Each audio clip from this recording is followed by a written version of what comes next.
تو آؤ گناہ بڑھ گئے اس لیے بے چینی بڑھ گئی. اب بے چینی کا علاج سب سے پہلے گناہ سے توبہ. اس لیے کہ اسلام میں توبہ وہ عظیم دروازہ ہے کہ جو بڑے بڑے پاپیوں کے پاپ کو مٹا دیتا ہے اور یہ قیامت تک کھلا رہے گا. اور اس دروازے کا کوئی ٹھیکیدار نہیں ہے. اس دروازے کو کھول بند کرنے کی ذمہ داری کسی کے ہاتھ میں نہیں ہے.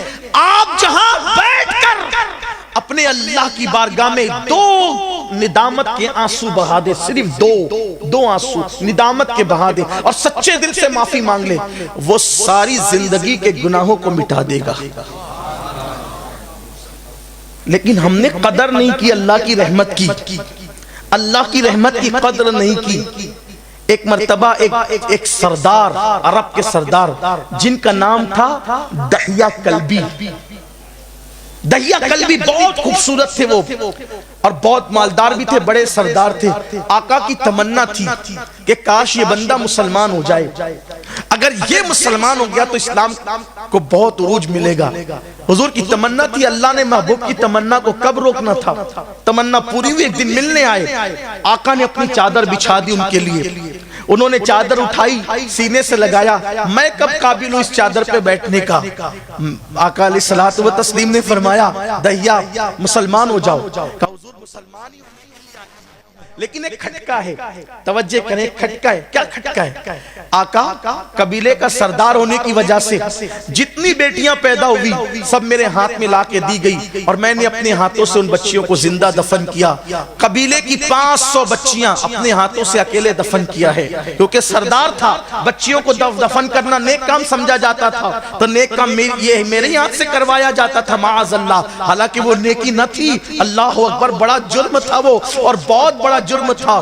عرض یہ کر رہا تھا میرے آقا صلی اللہ علیہ وآلہ وسلم کے دیوان, مغربی تہذیب کی طرف مت جاؤ, گناہ کی طرف مت جاؤ, سچی توبہ کرو اور اپنے گناہوں سے صدق دل سے توبہ کرو. دحیہ کلبی کہتے ہیں کہ یا رسول اللہ میں نے اپنی قوم کی 500 بیٹیوں کو اپنے ہاتھوں سے زندہ دفن کیا ہے. آقا اگر میں مسلمان ہو جاؤں گا تو کیا یہ میرا گناہ معاف ہو جائے گا؟ 500 بیٹیاں زندہ دفن کرنا.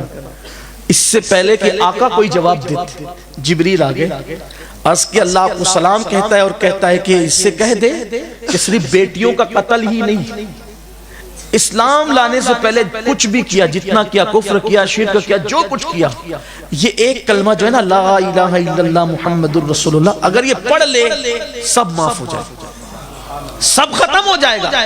نئے سرے سے اس کو عمل کرنا ہے. اللہ کے حبیب نے ان کو بتا دیا, انہوں نے کلمہ پڑھ لیا. پھر حضور رونے لگے, آقا روئے.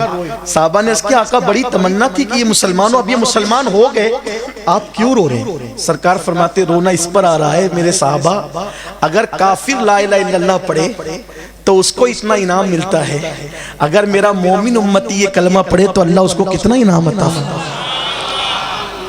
لیکن ایک بات آج آپ سے پوچھنا چاہتا ہوں, اپنے ایمان والے دل پہ ہاتھ رکھ کر کے بتانا, گانے تو 24 گھنٹے میں آپ کتنا گاتے ہو, لیکن 24 گھنٹے میں یہ کلمہ لا الہ الا اللہ کتنی بار پڑھتے ہو؟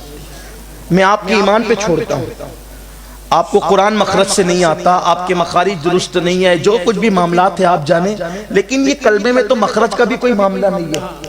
اتنا آسان ہے یہ کلمہ کہ جس کو حروف کی ادائیگی نہیں پتا وہ بھی یہ کلمہ صحیح پڑھتا ہے.